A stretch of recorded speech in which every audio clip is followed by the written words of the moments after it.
chicos. La realidad es que nosotros les recomendamos que el día antes no estudien. Eso no quiere decir que a todos les sirva lo mismo, por eso está programada una clase de consulta para mañana, presencial y virtual. Va a ser bastante libre para que ustedes sepan que tienen la asistencia y pueden hacer una pregunta antes de entrar en colapso mental, pero traten de tomárselo. Y las tutoras seguramente les van a avisar para que nos encontremos el sábado, así salimos de un punto en común que está bueno, ¿sí? En algún lugar.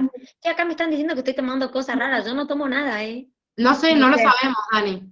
O sea, chicos, o sea, no, porque con la gastritis que tengo, con la gastritis que tengo no puedo tomar nada, o sea, no tenemos aburridísima mi vida. O sea, aburridísima mi vida. Claro, no tenemos, la tía soy como una abuela, soy como una abuela de 30 años, tengo gastritis, o sea, no estaría pudiendo hacer nada, chicos, o sea, no sé, gastritis. Ya no sos abuela, sos la tía, te están poniendo la tía. ¿Viste la tía que tiene todo? Tiene gastritis, tiene asma, tiene todo, esa soy yo. Hay enfermedades que te las inventás. No, son de esas son de verdad. Esas dos son de verdad. Esas no son mentiras, chicas. Como tía Dani, qué gracioso. Sí, la tía Dani, ¿viste? No fumo, no, es aburrida mi vida. Conectamos con el Global 9, sé que es difícil. Vamos, comencemos. Arrancamos una parte y cortamos. Dale. Se va a hacer mucho. Bueno, ¿arrancás vos o yo? Como quieras. Como quieras. Bueno, analice los siguientes esquemas y responda indicando cuáles son las aseveraciones correctas. Bueno, tenían que ver como un montón. Se confundieron varios. Esta es una pregunta de ingreso de técnicos, no de medicina. Pero a mí porque es muy chiquita la imagen y no se ve un huevo. Hay algunos en la presencialidad que me dijeron no veo un pedo, Jace. O sea, literal. La pregunta. Sí, pero fue como similar. Es más, les digo que era una pregunta de un ingreso. Antes trabajaba un profe que estaba en el ingreso de la facultad, se la choreó del examen el mismo dibujo. Por eso les digo que estuvo en un ingreso de tecnicatura. Pero bueno, más que nada, yo creo, tenían que analizar algunos detallitos. Yo creo que muchos, no vamos a leer todas las opciones, no tiene sentido, pero muchos habían marcado la última. No sé, si no, márquenme si alguno tenía duda con otro. Como que habían, digamos, la opción 1, ¿sí? Creo que la 1 y la... ¿Dónde está la 1 acá? Dice la 2. ¿Es esa, Dani? Fíjate, a ver, por favor, en el examen.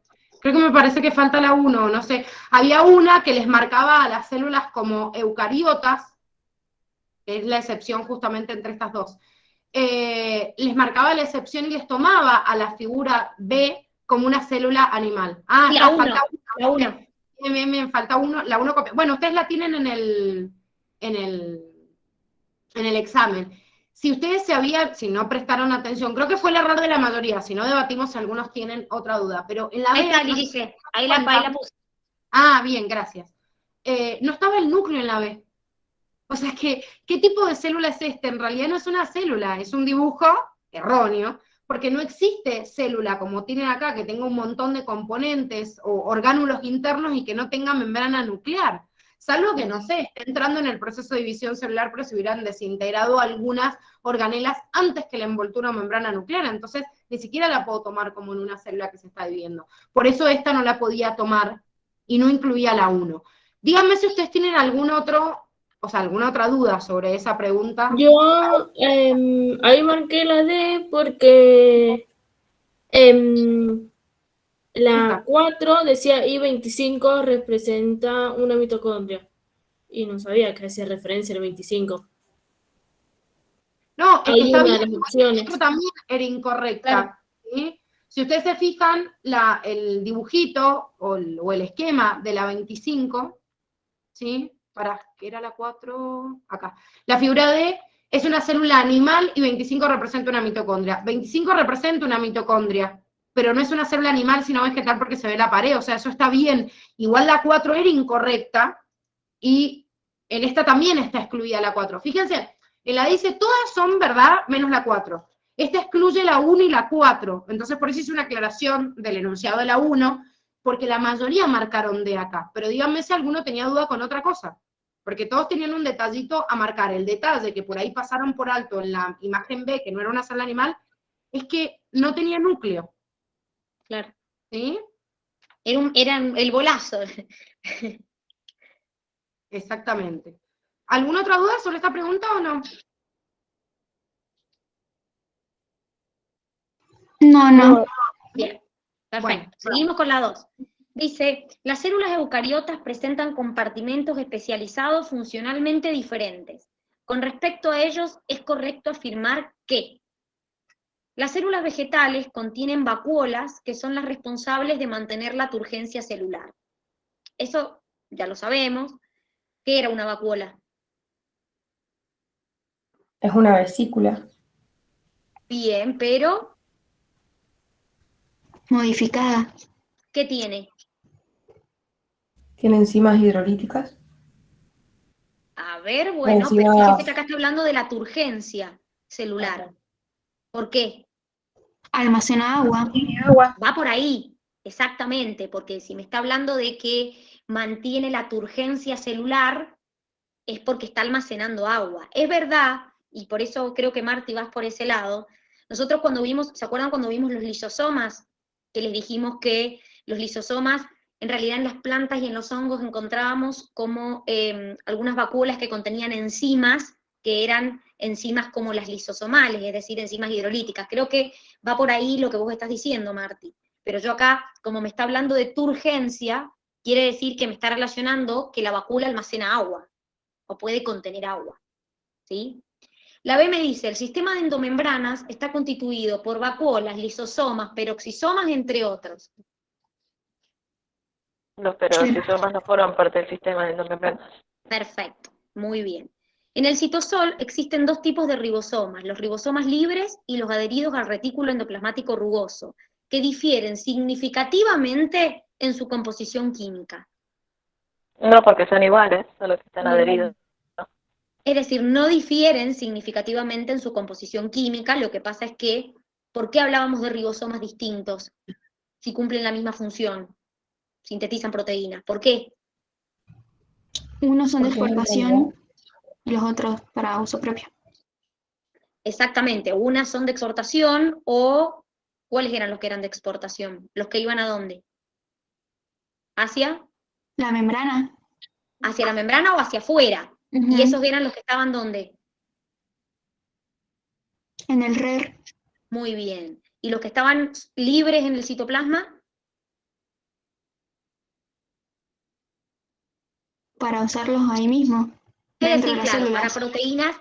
para proteínas que se podrían usar en una mitocondria, en un peroxisoma, etc. El retículo endoplasmático liso solo está presente en aquellas células que fabrican grandes cantidades de proteínas de exportación. Lo acabamos de decir. ¿Cuál es el que fabrica proteínas de exportación? El RER. El RER. El rugoso. ¿Qué funciones cumple el retículo liso? de lípidos. Síntesis de lípidos, muy bien, perfecto. ¿Qué más? Desintoxicación. Muy bien, desintoxicación, ¿qué más? Glucogenólisis. Muy bien, perfecto, Cele. Muy bien, perfecto. Seguimos. Bueno, 3. Aunque la mayoría de los esquemas representativos de las células no los tienen en cuenta, la estructura celular y el movimiento de los componentes internos de las células no serían posibles sin la existencia del citoesqueleto. De acuerdo a sus componentes estructurales, marque la opción que considere correcta. La primera me decía que los filamentos intermedios están formados por proteínas específicas según el tipo celular. Es importante que se acuerden de esto, porque si bien me nombra como ejemplo a la queratina, como uno de los filamentos, o sea, los tipos de proteínas que pueden formar los filamentos intermedios, y se da justamente en las células de la epidermis, en la mayoría de los demás no me está diciendo, ¿sí?, quién es la proteína, pero sí me dice que es específica de acuerdo al tipo celular. La B dice, los microfilamentos constituidos por proteínas fibrosas se concentran en haces cerca de la membrana celular. Acuérdense que los microfilamentos o filamentos de actina están formados por actina, y la actina es una proteína globular y no fibrosa. Los microtúbulos constituidos por proteínas fibrosas se concentran en haces cerca del núcleo. Otra vez, microtúbulo está formado por una proteína que es la tubulina. Y la tubulina es una proteína globular y no fibrosa. Y la última dice los filamentos intermedios y los filamentos de actina se combinan para formar las uniones nexus. ¿Quién forma las uniones nexus?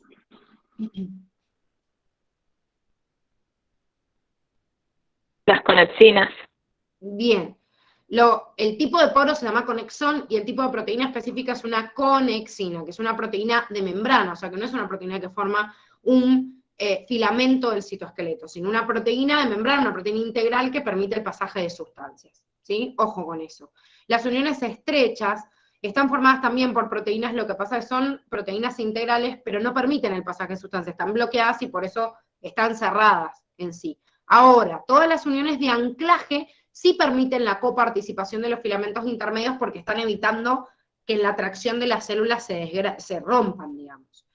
Y los plasmodesmos, para que aclaré lo de la Camiaus, los plasmodesmos eran los tipos de uniones que existían en la célula vegetal y son como túbulos, o sea, formados por desmotúbulos, que es una estructura propia del plasmodesmo, que atraviesa el citoplasma de una célula al otro y la pared celular también, y comunica ambos aparatos de Golgi y retículos incluso de una célula con su vecina, en reemplazo a una unión nexus que une una membrana con otra, y en una célula vegetal nunca puede haber una unión nexus porque hay una pared, entonces nunca puedo tomar contacto membrana a membrana porque está la pared.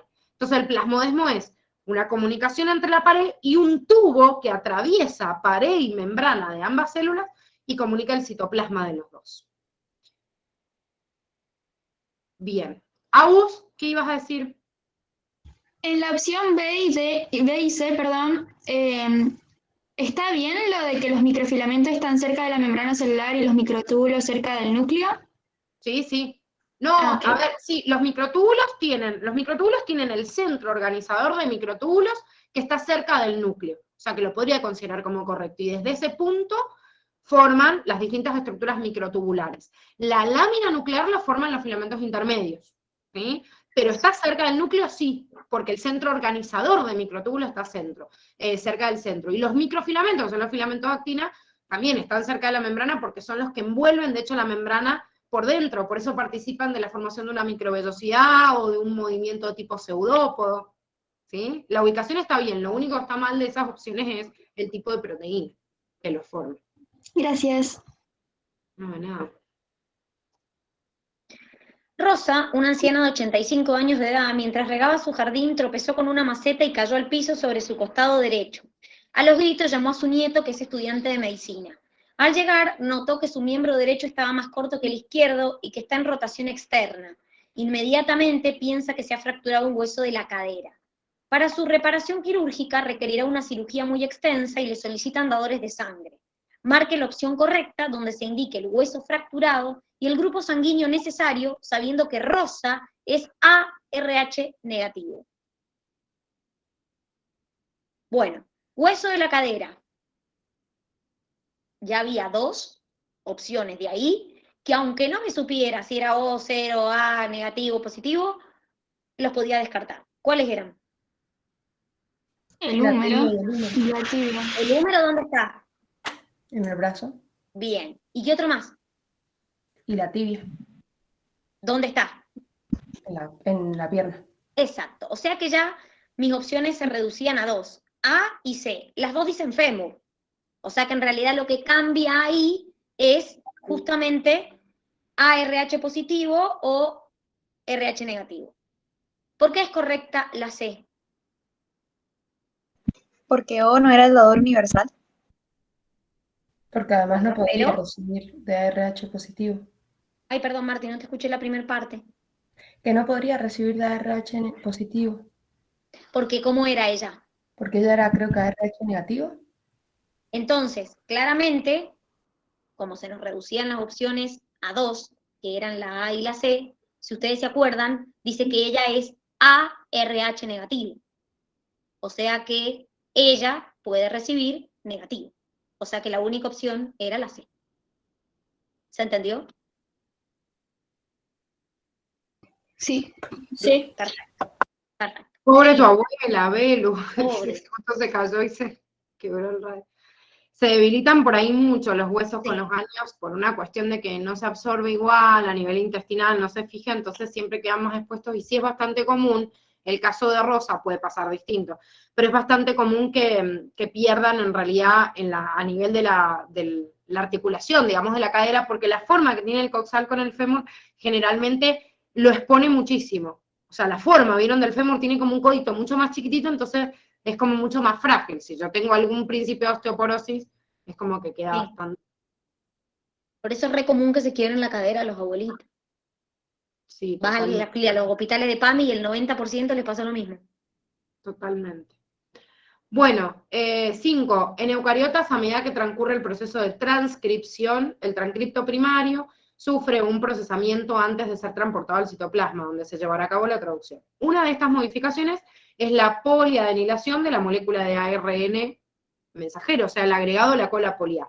¿Cuál de las siguientes opciones es una de las probables funciones de esta poliadenilación? Bueno, la verdad es que esta era una pregunta bastante teórica. Tengo que saber qué era la poliadenilación, o sea, ¿para qué agrego la cola poliá? Eso me estaba preguntando, ¿sí? La cola poliá se agrega para darle estabilidad a la molécula de ARN mensajero y de esa forma estabilizar también el accionar de muchas enzimas, o sea, muchas nucleasas dentro del citoplasma. Cosa que no existe, digamos, de la misma manera en los procariotas, porque no tengo que hacer esta maduración del ARN mensajero y se da de forma simultánea antes de que las nucleasas lo ataquen. La AMI protege el ARN mensajero de la degradación por parte de las enzimas 5', 3' exonucleasas. ¿Qué está mal de esto? 3,5. Bien, primero la actividad, que es 3', 5', o sea, la actividad de las exonucleasas, porque la verdad es que la protección por ahí para la degradación se da en la cola poliA y en el CAP también, pero no estaba bien la dirección, ¿sí?, de las enzimas exonucleasas. Dice, permite la unión del ARN mensajero a la subunidad menor del ribosoma. ¿Quién permite esta unión? ¿Ese es el CAP? Ese es el CAP, ¿sí?, la modificación en el extremo 5'. Recuerden que el CAP es un nucleótido modificado y es reconocido por el extremo 5' del mensajero y por eso comienza el proceso de traducción. Y después se promueve el corte y empalme alternativo de los exones. Primero que es el corte de los intrones. Bien. ¿Y quién lo promueve? El CAP también. ¿O no? No me acuerdo. ¿Quién se encarga de hacer el cortecito? Un grupo enzimático que, ¿cómo se llama?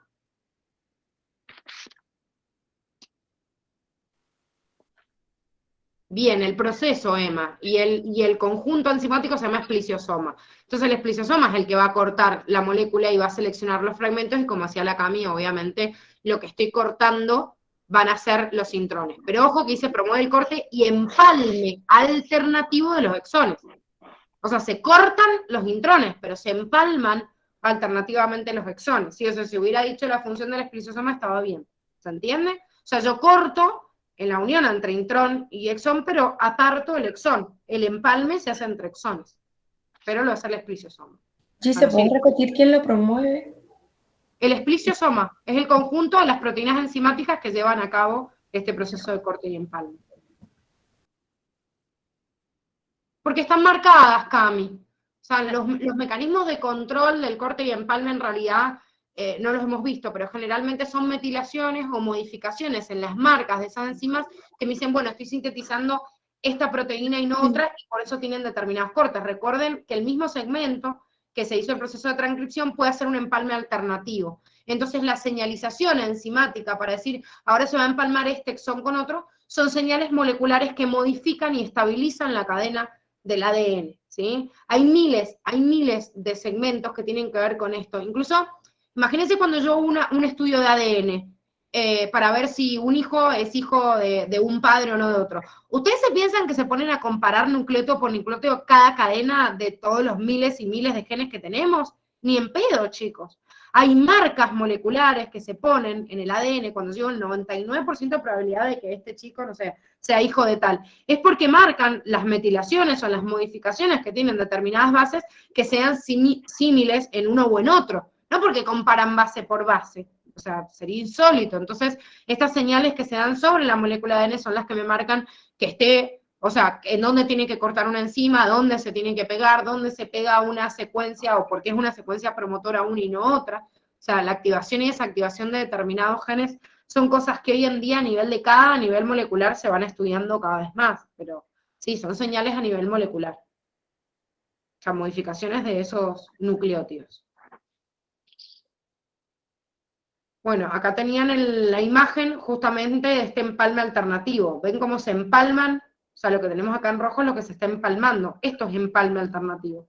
Corte es que yo estoy sacando el intrón, pero el empalme es alternativamente unir los exones correspondientes a ese proceso que es lo último que pasa en la maduración del ARN. Bien, seguimos. Dice, en las células eucariotas, bueno, esta también era muy específica, chicos.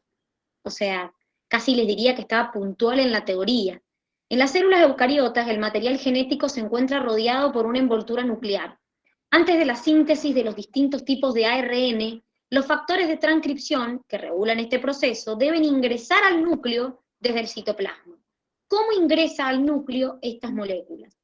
En este caso, no había mucho para razonar porque era como una pregunta bastante específica, ¿sí? Porque acuérdense que nosotros en el poro tenemos el complejo del poro que está formando el poro nuclear.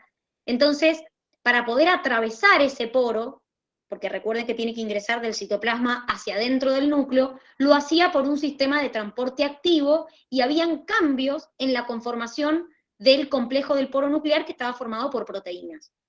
Entonces acá, fíjense que en la mayoría, por ejemplo, dice atravesando el interior del poro por difusión pasiva, a través de unión en hendidura, era como muy específica la pregunta, ¿sí? Tenían que saber el mecanismo por el cual entraba adentro del núcleo.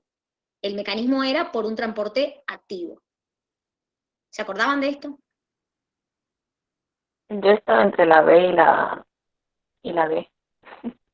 Entre la B y la D. Yo sí Claro, me acordaba. Claro, pero fíjate que una de las cosas que cuando nosotros se los explicamos les dijimos es que había un cambio conformacional del complejo del poro. Hay un cambio en la forma del complejo. Entonces, la B no te da, por más que no te acordaras si era difusión pasiva o activa o lo que sea, no te habla de un cambio conformacional del complejo del poro, la B. Por más que no te acordaras qué tipo de transporte era. En cambio, la D sí. Lo que pasa es que igual dice difusión pasiva, ni siquiera Claro. les dice, primero que la difusión siempre es pasiva, pero al decirme difusión, ni siquiera me está diciendo facilitada Claro. por un determinado grupo, sino que tendría que encima hacer difusión facilitada. Sí, como les dice la Dani, es bastante teórica esta, de hecho hay un grupo de proteínas que se llaman importinas y exportinas, que son las que median el tamaño, o sea, la apertura, el ingreso o el egreso de sustancias a la célula. Exacto. Desde el citoplasma al núcleo, y recuerden Antes que por antes entraba eso.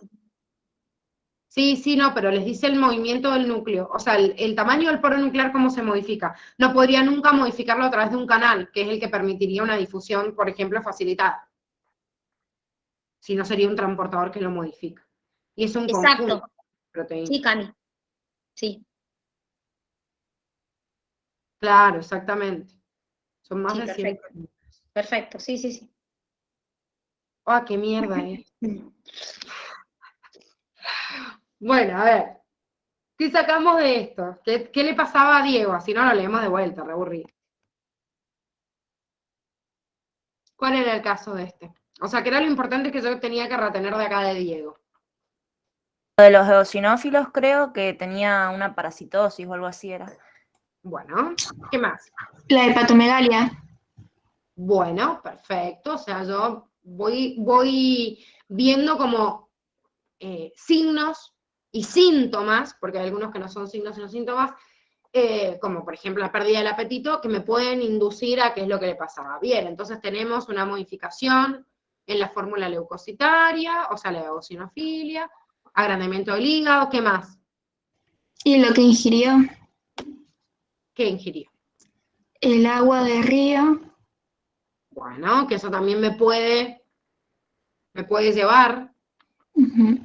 Bueno, el SB ahí dice se fue por el gato. Vieron cómo tienen un montón de datos distractores. O sea, no solo que consumió, vos decís, bueno, puede tener un indicio. Pobre gato. Que nombre un gato. No tenía nada que ver. ¿Qué puede ser? Puede ser también que se tiraran para ese lado. Entonces, yo digo, bueno, a ver, hay varios datos que me produce una eosinofilia, o sea, puedo ver una parasitosis, pero tengo agrandamiento del hígado, que coincide con eso también, y con algunas cuestiones como el evento que rodeaba, o sea, no un signo o un síntoma, sino los antecedentes que me pueden llevar a sospechar algo, como por ejemplo, de acuerdo a lo que ustedes saben, bueno, beber agua arriba, algo de contacto fecal-oral, o el contacto con el gato. Entonces, ¿por qué yo puedo descartar, de acuerdo a lo que tenían acá, las distintas opciones? Porque no sabemos qué carajo tiene el paciente, realmente tengo que hacer un estudio específico, pero ¿por qué podían descartar uno u otro? Y el Trypanosoma cruzi de uno al que no. Bueno, pero ¿por qué, entre comillas, de qué? Ah, porque te dice remedios y mejoró. Ah, bueno, porque en realidad remedios es una palabra que tampoco tiene una connotación científica, y mejoró depende. O sea, yo puedo haber aumentado, como qué sé yo, el nivel de eosinófilos, pero no sé, el mejoró es relativo, por eso te lo pone entre comillas. Bueno, ¿por qué descarto los otros? A ver. Porque a mí me está diciendo que es lo más probable, o sea, qué sospecha que puede tener el paciente. Entonces, de acuerdo a todo lo que ustedes leyeron, ¿qué es lo que es un signo y no un síntoma que yo sí o sí no le puedo ir en contra y en lo cual todo lo otro puedo anularlo como dato distractor? ¿Alguno dijo Trypanosoma cruzi, no? ¿Por qué?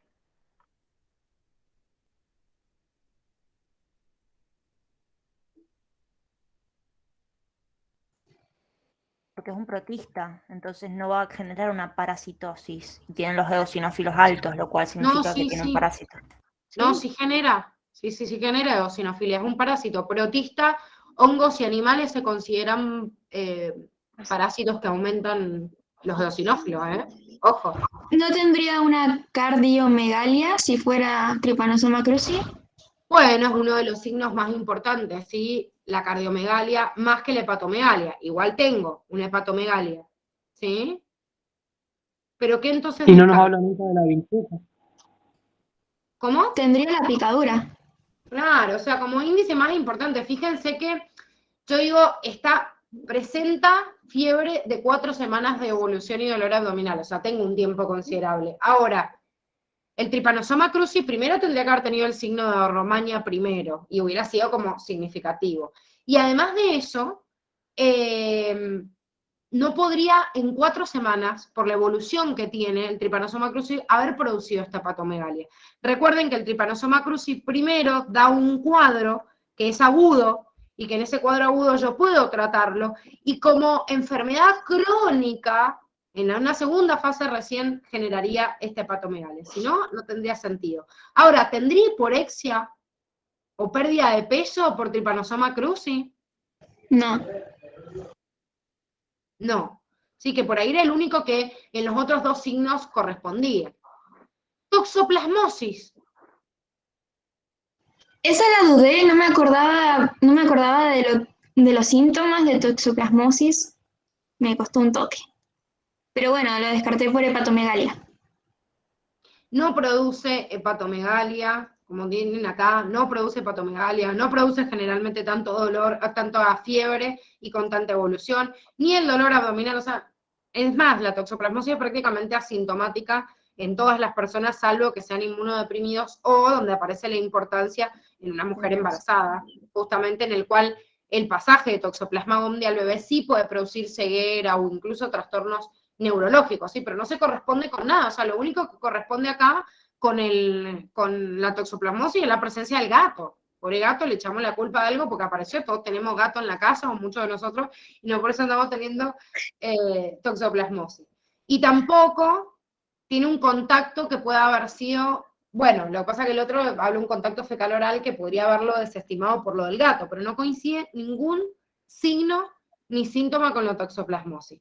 Y la gastroenteritis, ¿por qué la descarto? No Porque tiene diarrea. aparte de la gastroenteritis nunca hay hepatomegalia. O sea, Claro. esto no es propio.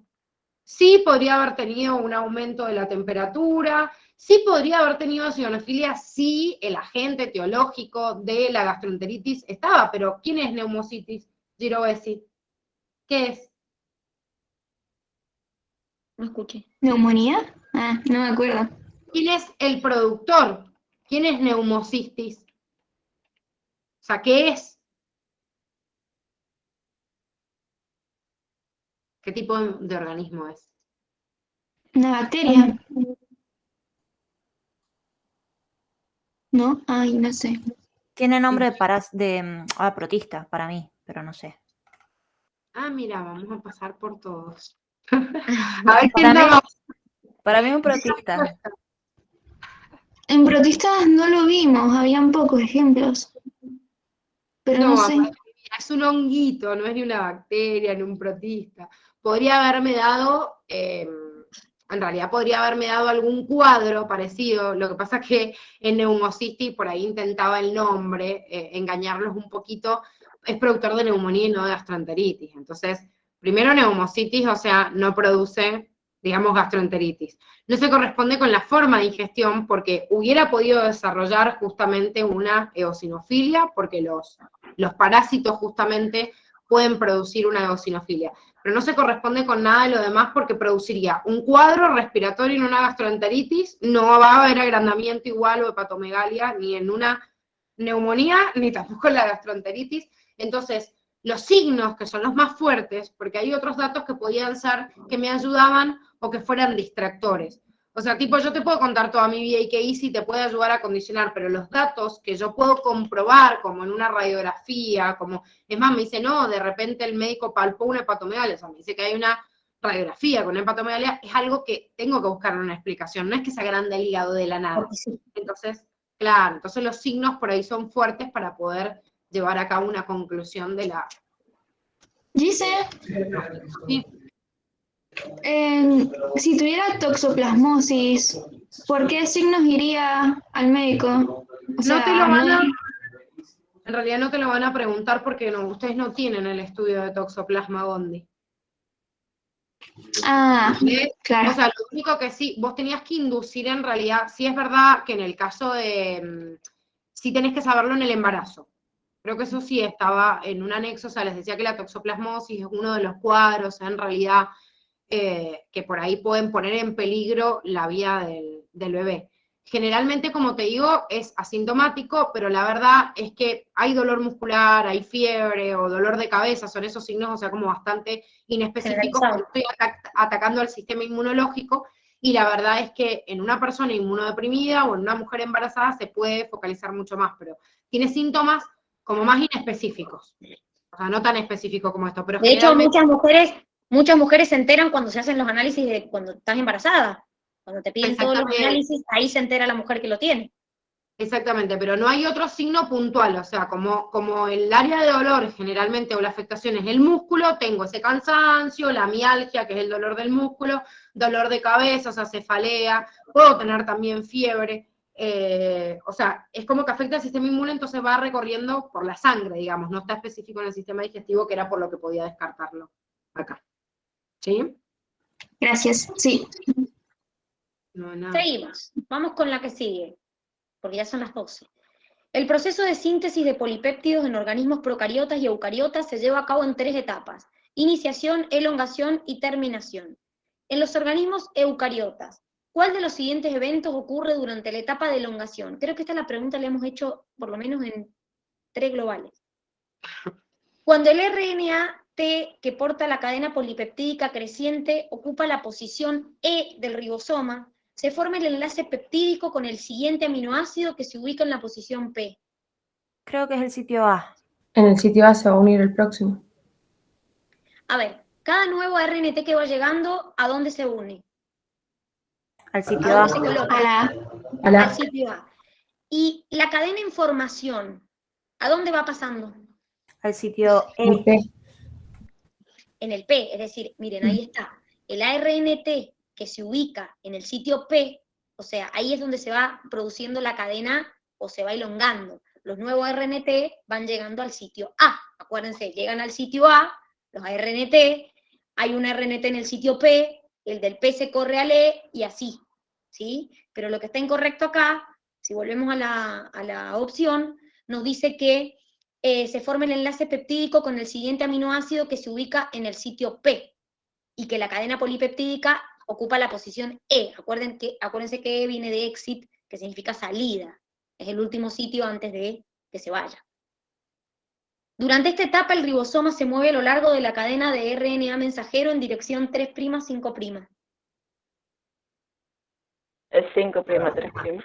Bien, perfecto. A medida que el ribosoma avanza sobre el RNA mensajero y libera una porción de esta molécula, se forman complejos llamados proteosomas, constituidos por los ribosomas que se unen y leen la misma molécula de RNA mensajero. Fíjate lo que dice por ríos. Y yo no entendí. Bueno, conclusión. Dice que a medida que el ribosoma avanza sobre el RNA mensajero, libera una porción de esta y se forman complejos llamados proteosomas, constituidos por los ribosomas que se unen y leen la misma molécula. ¿Qué está mal acá?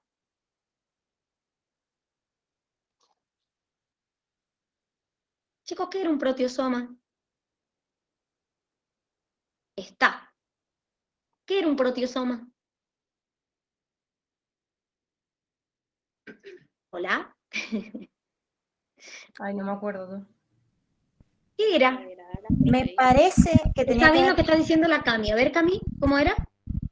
Para degradar las proteínas. No me acuerdo a las Perfecto. Es bien, es decir, cuando yo iba a degradar una proteína, porque por ejemplo está mal estructuralmente, yo tenía dos opciones, que se encargue el lisosoma, y la segunda opción era una degradación citoplasmática. ¿Y cómo era esa degradación citoplasmática? Que se le unían y después se iban al proteosoma. ¿Qué se le unían a la proteína? Ubiquitina. Muy bien, perfecto. Se le unían moléculas de ubiquitina y después esa proteína se conducía al proteosoma donde se degradaba.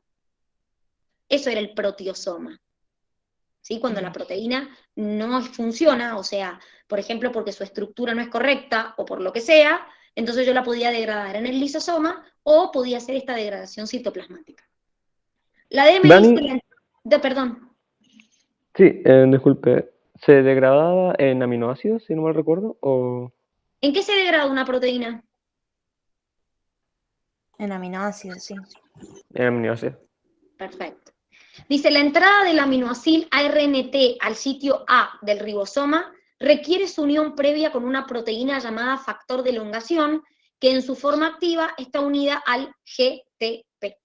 Si se fijan en la imagen, se ve que el ARNT que va llegando, que porta ese aminoácido, está unido al GTP y va ingresando al sitio A. Acuérdense que cada aminoácido que llega nuevo en la elongación, obviamente unido al ARNT, primero se coloca en el sitio A. Dani, en la C que dice que lee la misma molécula de ARN mensajero, ¿eso no sería en los procariatos que son policistrónicos o estoy mezclando conceptos?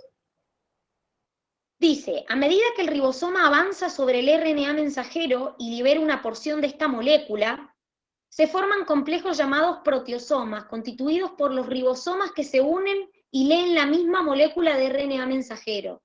Ojo, porque ahí te está hablando de ribosomas que se unen distintos y leen una sola molécula de RNA mensajero. Cuando nosotros hablábamos de policistrónico y monocistrónico, era que el caso del policistrónico es que una molécula de ARN mensajero te codifica para distintos polipéptidos. Es decir, no es como en nosotros que una molécula de ARN mensajero te da un solo polipéptido. A eso hacía la referencia del policistrónico, que la misma molécula de ARN mensajero, cuando vos haces la traducción, te puede dar distintos tipos de polipéptidos. Claro, no que se claro. unen 20 ribosomas. Dicho de otras formas, como estaba diciendo la Cami recién, se llaman polisomas. Exacto. O sea, cuando yo tengo un polisoma es un conjunto de todos esos ribosomas que están leyendo la misma. Perdón, Dani, que había hecho una pregunta a la Cami sobre si tenía que ver con la apoptosis. Generalmente cuando hay una muerte celular programada, como está programada, generalmente yo degrado los componentes internos de la célula a través, digamos, de lisosomas que están especializados para eso y se forman los cuerpos apoptóticos. Entonces, no es que no pueda haber un proteosoma, pero generalmente los proteosomas se activan cuando yo tengo una proteína mal plegada y quiero degradar nada más la proteína. Cuando estoy entrando en apoptosis, generalmente no hay tantos proteosomas. Sí pueden estar presentes, pero generalmente hay más activación de lisosomas que van a formar, que van a ingerir a toda la célula y van a formar esos cuerpos apoptóticos. Claro, pues no es lo mismo que se muera la célula a que degradar una proteína de la célula. Ah, bien, entiendo, gracias. De nada. Bueno, 9. En las células vegetales el plano de división celular se establece cuando los microtúbulos del citoesqueleto se reorganizan formando una estructura circular, justo por dentro de la pared celular. Esta estructura determina la ubicación futura del ecuador y de la placa celular. ¿En qué fase del ciclo celular se constituye? Esperen que lo cambie, pues se me pone mal. Generalmente esta estructura. Bueno, ¿de qué me está hablando? De ¿De qué G2. estructura? No sé si lo has puesto acá en la imagen, no, Dani, ¿no? Creo que ¿Qué estaba cosa? aclarado.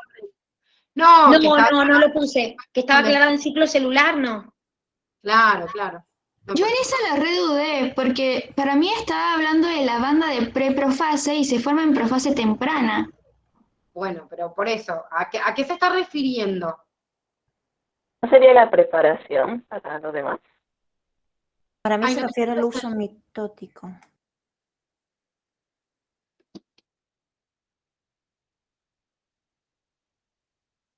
Cele, Creo no te que escuché.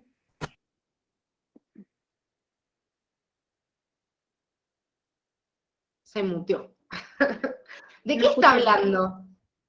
De la banda de preprofase, creo.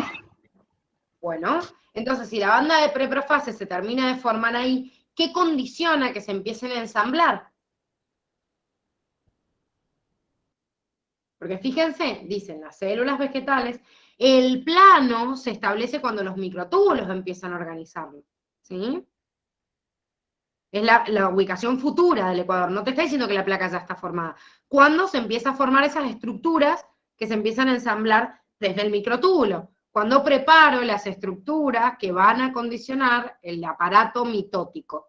¿Cuándo lo empiezo a preparar? Y toda la preparación para la mitosis en G2, que no.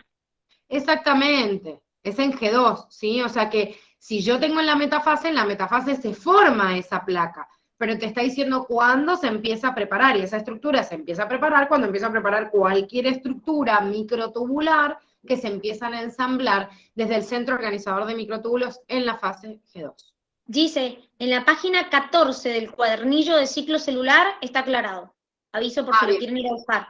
Página 14 del cuadernillo. Lo busqué Claro, porque no me ¿viste? acuerdo. Por eso te decía ese estalima, porque también era literal, como para que lo vieran si estaban Claro, bien. sí. No fue nada, ni bien. Ahí les dicen, está el cuadrito y en la profase temprana les habla tal cual de la misma, es más, parece copiado y pegado directamente de ahí, está tal cual como Claro, dice ahí. totalmente, es para que se confundieran, justamente por eso la U decía, no, por eso estaba en la profase, entonces ¿por qué me confundía? Pero justamente ahí en el cuadrito, por eso les digo, de profase les aclara cuándo se empieza a formar. Sí. Reléanlo porque está literal. En el cuadrito donde están los dibujitos de cada una de las células y qué es lo que pasaba. Bien. Bien.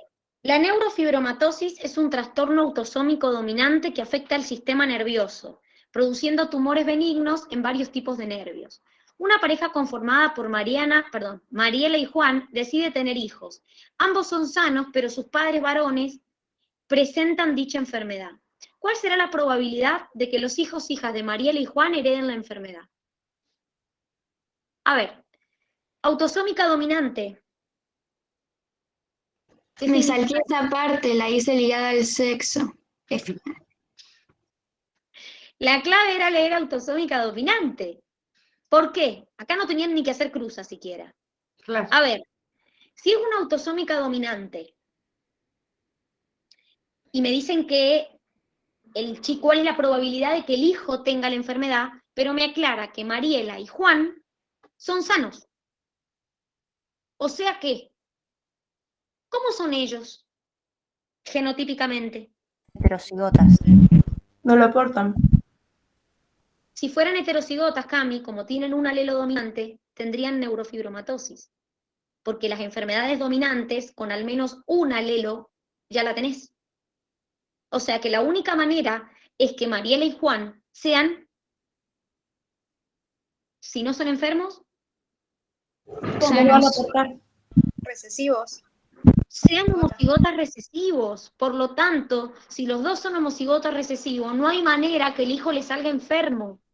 porque toda la descendencia les va a quedar igual, toda la descendencia le va a quedar homocigota recesiva. La clave de este problema era leer que decía autosómico dominante, y que aclaraba que ni él, ni Mariela ni Juan, eran enfermos. No, Karen, no es la madre. No. Por ahí se confundieron con una ligada al X, quizás, pero era autosómica dominante. Por eso aclaramos, ¿sí?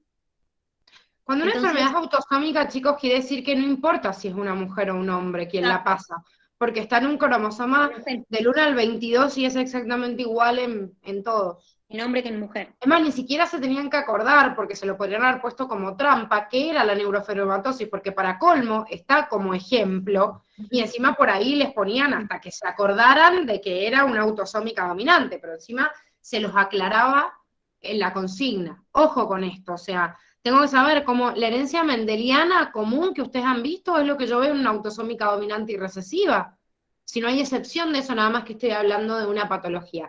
Ahora, si en la ligada al X la trabajo como hemos trabajado las ligadas al X. Bueno, o sea que era vamos a la otra. 0% de probabilidad. Claro. 11. La inmunidad innata está constituida por un componente humoral y un componente celular que intervienen en la defensa de nuestro organismo. ¿Cuál es uno de los mecanismos de acción del componente humoral de la inmunidad innata? Bueno, a ver, veamos, ¿por qué está mal? ¿Por qué está mal la opción A? Porque no tiene receptores intracelulares, activa un segundo mensajero. Bien, Y además la citólisis. Perfecto, sí, o sea que no podría afirmar ninguna de las dos, era como que estaba todo mal. Está todo mal con la opción A. Bueno, la B, ¿qué error le encontraron? Y la parte que decía la migración de todas las células de la inmunidad innata, porque yo me acuerdo que también llamaba a algunos dipósitos T. Perfecto, o sea, la inmunidad adaptativa, pero aparte... Que dice de manera inespecífica, y es de manera específica. Exacto, totalmente. Acuérdense que por más de que yo a la inmunidad le llame específica o inespecífica porque tenga más o menor grado, igual tengo especificidad en cada uno de los componentes. No es que las citoquinas hacen lo que quieren y trabajan de forma inespecífica. La C... Y porque funcionan como RRP. Bien, perfecto. Las proteínas, esto lo habíamos visto también en otros globales, las proteínas de fase aguda son, o sea, los que funcionan como receptores. Patrón molecular asociado al patógeno, como tienen ahí, siempre va a estar en el patógeno. Bueno, igual dice formando un complejo de ataque a la membrana sobre las células infectadas, que tampoco son las proteínas de fase aguda, sino el sistema de complemento. O sea que la única que era correcta era la de, pues me dice la interleuquina 1, liberada por macrófagos activados. Es una citoquina que estimula inflamación aguda, local y sistémica. Aparte de la IL-1, ¿quién más estimula esto? La 6 y la 12. Perfecto, que también son interleuquinas proinflamatorias. Para dice que ahí Elena preguntó algo. Ay. ¿Qué ibas a decir, Agus? En la B lo que estaba mal era que decía de manera inespecífica. Dice, las citoquinas quimiotácticas son glucoproteínas que inducen el reclutamiento y migración de todas las células de la inmunidad innata. Primero, no son todas, tiene que ser de forma específica, está relacionado a lo que dice, de forma específica el que tenga receptor para esa citoquina. Acuérdense que citoquina como sustancia que se libera, tiene que haber un receptor específico. Entonces está mal el decir todas, porque justamente no es inespecífico, es específico al receptor de la citoquina que lo va a recibir. ¿Se entiende? Sí, ahora sí. Está mal el todas y el que diga inespecífica. Y Emma, que estás diciendo de la C, como estábamos diciendo recién, las proteínas actúan como RRP y reconocen patrones moleculares asociados al patógeno. Pero acá te está diciendo, las proteínas de fase aguda actúan como patrones moleculares, ¿sí? Reconocen, pero no actúan como tal, ¿sí? Pregunta, a mí se me confunde un poco el tema del CAM. ¿Siempre ataca, digamos, a patógenos o ataca a las células infectadas? Eso es lo que nunca me queda claro. Siempre el complejo de ataque a la membrana es sobre el patógeno. Y el linfocito T citotóxico siempre actúa, o la natural killer, sobre célula propia. Bien. ¿Sí? Gracias. Esa es la diferencia entre los dos. Los dos hacen citólisis, pero uno, el complejo de ataque a la membrana hace citólisis sobre el patógeno, y la natural killer o el citotóxico hace citólisis de célula propia infectada. Tumoral, parasitado, lo que miércoles sea, pero célula propia. O sea que la C también la podría haber descartado por eso, ¿no? Totalmente. Sí, hay varias cosas mal en la C. No cómo funciona la proteína de fase aguda, además no es función de ellos, sino el sistema de complemento, y además la función del CAM también está mal. Bien. Bien, en los ecosistemas, un organismo es comido por otro en una serie de niveles alimentarios o niveles tróficos que forman cadenas que generalmente suelen tener alrededor de 5 eslabones, debido a que solo una fracción de la energía que llega a la Tierra está disponible para el eslabón siguiente. A medida que esta energía acumulada en un nivel trófico es utilizada y transformada en un nivel trófico superior, una parte de ella se disipa y la energía a disposición de los siguientes eslabones va disminuyendo. Vamos con las opciones. En dichas cadenas tróficas, las bacterias y los hongos son organismos detritívoros que sintetizan compuestos orgánicos a partir de la materia inorgánica, por ello siempre están al final de las cadenas alimentarias. No, son descomponedores. ¿Y qué hacen como descomponedor? Convierten la materia orgánica en materia inorgánica. Al revés. Perfecto, muy bien, perfecto. Las lombrices y cucarachas son consideradas saprófagos dentro de las cadenas tróficas, pudiendo actuar sobre los desechos, transformando la materia orgánica en inorgánica mediante procesos químicos. No, como son detritívoros, no pueden transformar la materia orgánica en inorgánica. Es decir, sí son saprófagos, pero no son puntualmente descomponedores, son detritívoros. Entonces lo que hacen es como fragmentarla en fragmentos más pequeños, pero la conversión de orgánica en inorgánica la hacen los descomponedores. El aprovechamiento de la energía en los distintos niveles tróficos de un ecosistema se puede analizar a la luz del concepto de eficiencia ecológica, que es la capacidad relativa de los componentes bióticos de un ecosistema para explotar sus recursos alimentarios y convertirlos en biomasa. Eso está tal cual definición. La eficiencia ecológica de los ecosistemas depende de la eficiencia de asimilación, que es la proporción de energía asimilada que se gasta en el crecimiento, el almacenamiento y la reproducción, a la que se le ha sustraído la energía utilizada en la respiración. Y la eficiencia de producción neta es la proporción de energía consumida que se asimila. ¿Es bruta, no neta? A ver. A mí me hizo dudar eso del almacenamiento y la reproducción. Para mí era solamente respiración. No sé si todo lo demás lo contaba. Están al revés los conceptos de energía asimilada, de eficiencia de asimilación y la otra. Están al revés los conceptos. Es decir, cuando nosotros hablamos de la eficiencia de producción neta, es la definición que tienen arriba, que es la proporción de energía asimilada que se gasta en el crecimiento, almacenamiento y reproducción. Y, por otro lado, la eficiencia de asimilación es la proporción de energía consumida que asimilamos. Pregunta, ¿pero no era solamente lo de la respiración lo que yo tomaba en cuenta? ¿O no? ¿En qué camino? Y en la eficiencia ecológica, que yo consideraba nada más lo que yo gastaba en básicamente respirar o tener el metabolismo activo, por así decirlo. No, vos hacés la energía asimilada que se gasta en todo, en la reproducción, en el crecimiento, y se le resta lo que gastaste en la respiración. Bien, bien, entiendo, gracias. No entendí por qué la B no podría ser. Ah, ¿por qué la B no podría ser? Porque las lombrices y cucarachas dice que son saprófagos, eso es verdad, pero dice que pueden actuar sobre los desechos transformando la materia orgánica en inorgánica. Y quien hace eso son los descomponedores, como las bacterias, los hongos. Las lombrices y cucarachas son detritívoros, no te convierten la materia orgánica en inorgánica. Lo que hacen es como fragmentar. Mineralización. Creo que tienen el concepto ahí. ¿De qué? Se llama mineralización el proceso de degradación. Sí. O sea, es como que lo reduzco nada más, pero no exactamente. Pero no hago la conversión de orgánico a inorgánico. Claro. Bien. ¿Ya estamos? Bien. Bueno, 13. En un laboratorio se cultiva una especie del género Lactobacillus aportando en forma constante nuevos nutrientes al medio de cultivo. O sea, estoy dejando que no haya un factor limitante.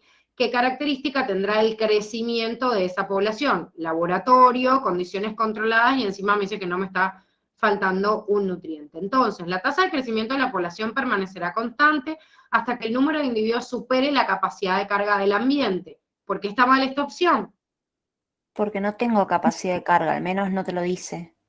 No, aparte tengo que saber que los microorganismos no tienen capacidad de carga, ¿sí? El lactobacillus es una bacteria, así que los microorganismos crecen por crecimiento exponencial, no hay un límite del ambiente y encima estoy en un laboratorio con condiciones controladas, así que menos va a haber capacidad de carga. La tasa de crecimiento per cápita aumentará a un ritmo exponencial.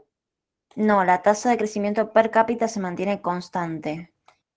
Perfecto, o sea, la tasa de crecimiento per cápita es una y el crecimiento, acuérdense, que es exponencial. La tasa de crecimiento per cápita, ayer habíamos hecho un análisis también con uno de los que estábamos revisando, que si yo tengo un ingreso per cápita de 1, que significaría que eso al 100%, cada uno de los individuos reproduce 1. Entonces, a medida que sean más individuos, aumenta n, que es el número total de individuos, pero si el crecimiento per cápita es constante, voy a llevarlo. ¿Por qué no es exponencial? Porque no estoy diciendo que tengo una especie de lactobacillus y yo fui agregando más. De esa forma nada más aumentaría. Tengo a lactobacillus ahí y agrego nutrientes nada más. Entonces, el lactobacillus depende solo de su reproducción. El crecimiento per cápita va a ser siempre el máximo porque le estoy metiendo condiciones externas de nutrientes, pero el ritmo, o sea, va a ser lineal en per cápita, pero el crecimiento va a ser de tipo exponencial. El crecimiento se verá restringido por el incremento de competencia interespecífica. Esto por ahí en una condición natural existiría, pero en el laboratorio controlado y agregando nutrientes no hay competencia. Y después me dice, la tasa de crecimiento de la población se incrementará rápidamente a medida que aumenta el número de individuos que pueden reproducirse. Sí, claro, porque una tasa de crecimiento per cápita hace que el crecimiento sea exponencial, porque cada nuevo individuo se puede reproducir a la misma tasa. Bueno, Vamos. Dios santo. Don Casimiro.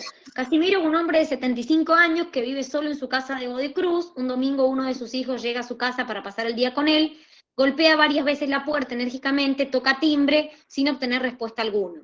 Pide ayuda a los vecinos, logra entrar. Una vez dentro percibe que el ambiente está por demás cálido y enviciado y ve a su padre tendido sobre la cama y aparentemente dormido. Intenta despertarlo pero no logra y decide llamar a la ambulancia. El médico que lo asiste decide el traslado del hombre al hospital. El médico de guardia del hospital lo examina y pide como examen complementario el dosaje de gases en sangre que muestra una presión de oxígeno de 98 milímetros de mercurio y una presión de dióxido de 42 milímetros de mercurio en sangre arterial. Se hace el tratamiento correspondiente y al cabo de unos minutos Casimiro comienza a responder satisfactoriamente. Teniendo en cuenta el caso, marque la opción correcta. Dice, el paciente se descompensó porque, vimos uno parecido, se descompensó porque ventila pero no respira. No. ¿Por qué? Porque sí está respirando. Claramente, ¿sí? Es decir, sí está respirando. El paciente se descompensa porque su presión de oxígeno arterial es baja. No, tampoco, es alta, te lo está diciendo la consigna. Se debe a la baja de saturación de la hemoglobina con la disminución de oxígeno a los tejidos. Es decir, ¿qué es lo que está bajo?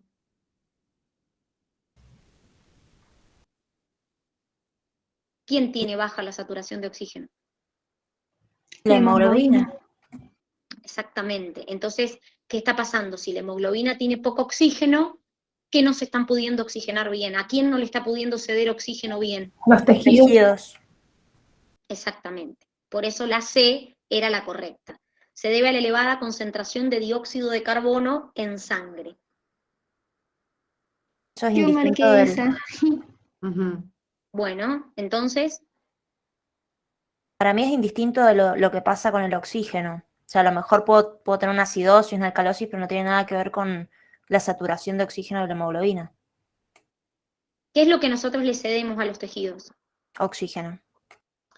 Entonces, en este caso, la persona se descompensa, pasa mucho lo mismo, chicos, cuando, bueno, es lo que le pasó a este hombre, sobre todo en el invierno con las estufas, todas esas cosas que funcionan mal, porque la hemoglobina tiene poco oxígeno, entonces como la hemoglobina está poco saturada en oxígeno, cuando le tiene que ceder, no alcanza, no es suficiente y los tejidos no se oxigenan de forma suficiente.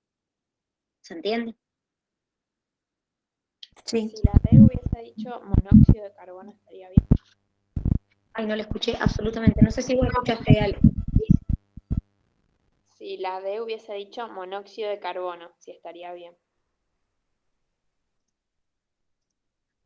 Yo no Si hubiera escuché. dicho monóxido de carbono.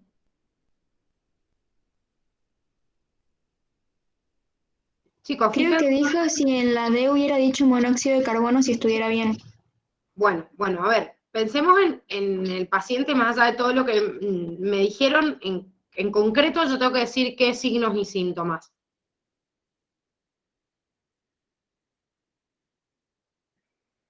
No entiendo la pregunta, dice. ¿Cuáles son los signos y los síntomas de Casimiro? Bueno, el dosaje de gases que te da ahí. em, ¿Qué el me hecho dice de el dosaje de gases? tengo alto el oxígeno y más o menos normal el dióxido de carbono. La saturación de oxígeno está bien. Entonces mi pregunta es, si hubiera, en base a lo que dice la Cami, si hubiera dicho la última opción, que tengo una elevada concentración de monóxido de carbono en sangre, ¿esta saturación Estaría bien. hubiera sido ese valor? Ah, no. No, porque el monóxido de carbono se une en el mismo lugar que el oxígeno, compite por el mismo. El dióxido de carbono no. Entonces, no hubiera podido decir acá que se debe una elevada concentración, porque la elevada concentración de monóxido compite por el oxígeno y esto no hubiera sido posible. ¿Se entiende? Sí. ¿Sí? Bien. Entonces, si o sea, ¿qué hubiera pasado al revés? O sea, creo que algunos dijeron también que habían marcado la... La D. Ah, bueno, la D. ¿Por qué? O sea, ¿qué otro motivo además de descartar la presión? No, eso estábamos diciendo por qué no diría monóxido, pero ¿por qué no se debería una elevada concentración de dióxido de carbono en sangre? ¿Qué le hubiera pasado a Casimiro? O sea, por eso les digo, observen los signos y los síntomas que tiene. Hubiera tenido más una hiperventilación. Exactamente. Claro, O sea, la respuesta no hubiera sido la misma. si mi problema es el exceso de dióxido de carbono, lo primero que me hubiese llamado la atención era la hiperventilación. No que la persona me dice que estaba Desmayado. pálida y me dio como que se dormitó y se cayó. Eso es porque le falta oxígeno al cerebro. Si hay exceso de dióxido de carbono, que también podría haber pasado, pero el signo que yo voy a tener en esta persona es que está hiperventilando. No que se desmaya. Me desmayo, me falta oxígeno. Hiperventilo, me sobra dióxido de carbono. Acuérdense la función de los receptores centrales y periféricos que llevan la información hacia el bulbo. ¿Están relacionados? Sí, seguro que están relacionados, pero me está preguntando particularmente de lo que ha pasado acá. Puede haber un exceso de dióxido de carbono, pero yo diría, ¿por qué veo los signos que vi? Y los síntomas que me describe de última la persona que estuvo, pues si perdió la conciencia, bueno. ¿Se entiende? O sea, está bien el oxígeno, pero no lo está entregando a los tejidos bien la hemoglobina, digamos. Porque los valores de oxígeno están bien. Exactamente, porque si la presión hemoglobina no arterial está saturada. hubiera sido baja, también me tendría que haber puesto una presión baja. No me nombra la presión arterial de la persona, pero si yo tengo una presión arterial baja, no hubiese podido tener esa presión por ahí o el dosaje de sangre. Pues si tengo una presión baja, quizás no hay una presión de oxígeno adecuada. Ah, Gise, bien. yo tengo una duda, perdón, porque te dice, viste, el dosaje de gases en sangre te dice que el oxígeno está alto, pero te dice que la hemoglobina está como poco saturada. Entonces yo quería saber si siempre es una relación como inversamente proporcional, tipo, tengo el oxígeno alto, entonces significa que la hemoglobina está poco saturada. Eso es lo que no entiendo, o sea, la relación entre el dosaje de gases en sangre y la saturación de la hemoglobina, si es lo mismo, si son cosas distintas, eso es lo que... No. Lo que te está diciendo es que, ¿qué le podría haber pasado a esta persona? Dice, se hace el tratamiento que corresponde a varios minutos y qué es lo que podría haber pasado. Si yo bajo la saturación, ¿sí?, de hemoglobina, ¿cómo voy a dosar? O sea, ¿cómo va a estar el dosaje de gases en sangre? Para mí alto. Si disminuye la oxigenación a los tejidos, ¿por qué estaría? Y porque supongo que si no está unido a la hemoglobina, tiene que estar en otro lado, tipo suelto. Lo que pasa es que el oxígeno no es soluble en el plasma, entonces no sé. Tiene muy poquita solubilidad. Si yo no saturo bien la hemoglobina, entonces el porcentaje o el dosaje de esa presión en sangre me va a dar baja. ¿Se entiende? Sí. Si yo tengo otro proceso, por ejemplo, la persona no respiró porque se le bloqueó la vía respiratoria, probablemente no lo hubiera recuperado de forma tan rápida. O sea, ¿de qué manera yo tengo, si esa persona no puede, o sea, perdió la conciencia, pero después examino y al poco tiempo, cuando llega el médico y recupera la conciencia, recupera, es que rápidamente, o sea, recuperó el porcentaje de oxígeno en sangre, pero en el momento, si yo le hubiera hecho un dosaje justo cuando estaba desmayado, el dosaje te hubiera dado menor, son directamente proporcional, no inversamente proporcional. Ah, bien, te pregunto porque viste que te dice que la presión de oxígeno es de 98 miligramos de mercurio, milímetros de mercurio, perdón. Y en la respuesta te dice que la hemoglobina está poco saturada, eso es lo que no entiendo. Capaz me la estoy complicando un montón, pero no entiendo. Claro, pero es que te está diciendo, se hace el tratamiento correspondiente al cabo de varios minutos, Casimiro comienza a responder. Pero te dice qué es lo que pasó, ¿sí? O sea, ¿por qué a la persona le pasó eso? No después de la compensación que sucedió. O sea, ahí está la trampa, es la pregunta. O sea, ¿se debe a la baja saturación? Sí, todo el cuadro de la persona se debe a la baja saturación, no la última parte se debe. O sea, la saturación acá, está bien, te puede dar igual 99, 100, podría estar un poco más elevada, quiere decir que lo está recuperando, ¿sí? Pero te está diciendo qué le pasó al individuo. Probablemente se envició el aire, o tenía mayor cantidad, no sé, de contaminación, de dióxido de carbono y lo que fuera, pero ¿cuál es el motivo por el cual Casimiro le pasó lo que le pasó? No te está diciendo cómo está ahora, si recupera la conciencia, ya la recuperó. Ah, ya entendí. Bien, La gracias. trampa está en que no es en el ahora, ¿entendés? Pero al hablarte del ahora y que recupera, quiere decir que con una oxigenación rápidamente recuperaste digamos, la saturación de la hemoglobina por el oxígeno, que tenía que ver con airear el ambiente y no con un bloqueo de la persona. Nunca al airearlo y ahí rápido hubiera recuperado si el problema hubiese sido el exceso de dióxido de carbono, que muchos lo pensaron por ese lado, porque aquí que haga una hiperventilación y recupere la cantidad de gases en sangre, hubiera estado desbalanceado. O sea, rápidamente se desplazó. Gise, yo me tengo que ir. Sí, porque esperen. tengo que irme a trabajar. Sí, no. Esperen que vamos. Primero corrijamos la 15 para allá un corte, Dani. Espérame 2 segundos. Bueno. Sí, así te pregunto cómo hacen en la tarde.